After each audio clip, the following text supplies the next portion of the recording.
সহৃদয় ব্যক্তি 101 টাকা প্রণামী দিয়ে গেলেন। এই মাত্র আমাদের মধ্যে সে উপস্থিত হলেন বিশিষ্ট সমাজসেবী, আমাদের সবার প্রিয় সম্মানীয় আনারুল্লাহ মহাশয়। আমরা ওনাকে আজকে রাজমেলা কমিটির পক্ষ থেকে আন্তরিক অভিনন্দন জানাই। এই মাত্র নাম বলতে অনিচ্ছুক এক সহৃদয় ব্যক্তি 21 টাকা প্রণামী দিয়ে গেলেন রাধা গোবিন্দের চরণ তলে।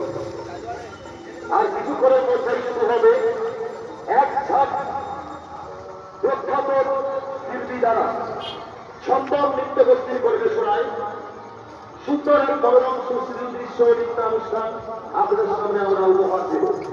আপনারা ভগবানের প্রণামীকে গ্রহণ করুন এবং কিছু প্রণামী রাধা গোবিন্দের কাছে জমা দিয়ে যান। সকলের সঙ্গীত হওয়ার মাধ্যমে আপনি আমাদের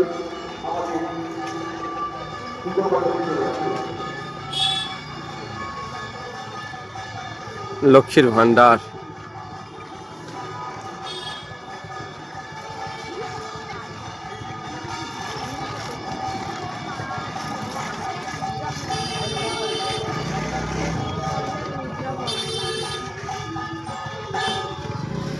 এটা খরচ হচ্ছে।